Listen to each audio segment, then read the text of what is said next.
যুক্তরাষ্ট্র ইসরায়েলের সাথে যুদ্ধ ইরান শুরু করেনি এমন দাবি করেছেন দেশটির প্রেসিডেন্ট মাসুদ পেজিশকিয়ান। তার দাবি আলোচনার মাধ্যমে সমাধানের চেষ্টা করলেও ওয়াশিংটন তা করেনি।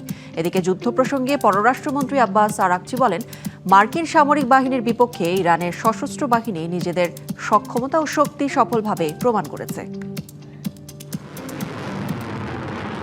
প্রায় 6 মাস ধরে চলছে যুক্তরাষ্ট্র ইরান যুদ্ধ। মাঝে দ্বিপাক্ষিক চুক্তি সই হলেও তা আবার ভঙ্গ করে যুক্তরাষ্ট্র। এরপর আবার পুরোদমে শুরু হয় দুই দেশের হামলা পাল্টা হামলা।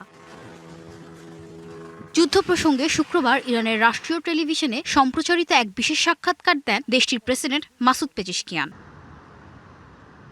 বলেন, সামরিক চাপের মুখে ইরান ভেঙে পড়বে এমন হিসাব নিকাশ করেছিল, তবে ইরানি জনগণকে সাথে নিয়ে তা ব্যর্থ করে দেওয়া হয়েছে। পাশাপাশি মার্কিন প্রশাসনের সাথে সমঝোতার চেষ্টাও করা হয়েছে বলেও দাবি পেজিশকিয়ানের।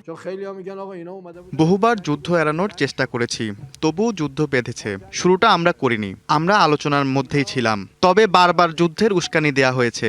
ইরানি জনগণকে সাথে নিয়ে আমরা তাদের মোকাবিলা করেছি। বাংলা কিউআর, যেখানে নগদ পেমেন্ট সেখানে। সারা দেশে 10 লাখেরও বেশি মার্চেন্টে নগদে পেমেন্ট করুন খুব সহজে।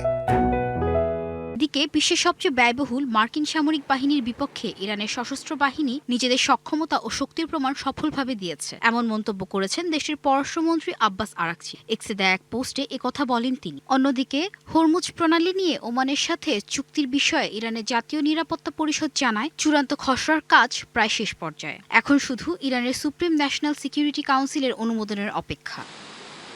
Rahnuma Fermin, DBC news desk.